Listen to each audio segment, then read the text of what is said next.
شیخ محمد خالد الحنفي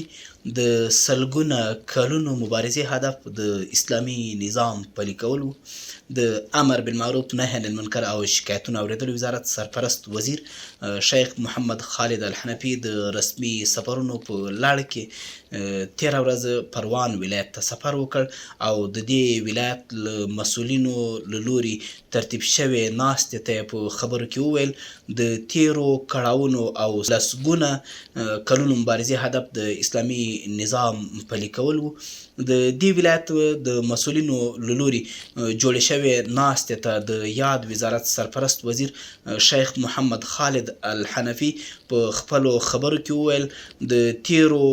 کړاوونو او لسګونه کلونو مبارزې هدف د اسلامي نظام او الهي احکامو پلي کول او زموږ لومړنی هدف د اسلامي احکامو تنفیذ دی او په دې برخه کې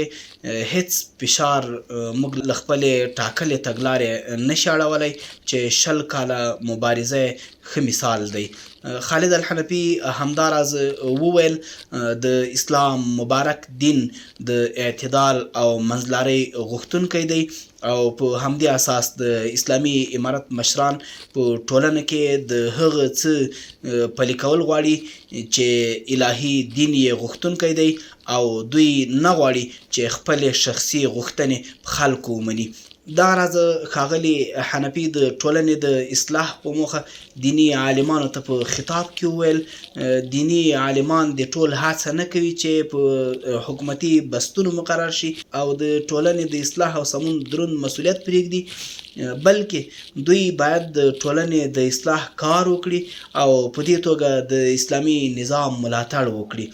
ښاغلي حنفي ناستې ته د ښځو د حقوقو په تړاو وویل اسلامي امارت ښځو ته د هغو حقوقو په ورکولو قایل دی چې اسلام یې د ورکولو غوښتنه کوي. ښځه الله جل جلاله آزاده پیدا کړې، څوک یې خرڅولی نشي،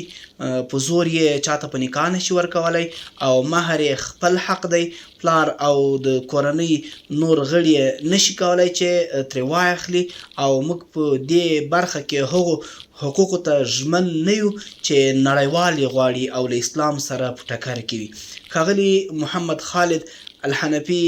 د یادې ناستې په پای کې نظامي او ملکي ادارو مسؤلینو ته په خبرو کې وویل چې دوی باید د مشرتابه او امر بالمعروف وزارت له لوري ټاکل شویو اصولو ته ژمن واوسي، خپل سیرت او صورت د نبوي ارشاداتو مطابق جوړ کړي او زیاته یې کړه هر کس چې له امارتي چارواکو شکایت ولري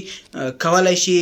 د امر بالمعروف نهي عن المنکر او شکایتونو اورېدلو وزارت د شکایتونو برخې ته مراجعه وکړي، هلته به یې په شفافه توګه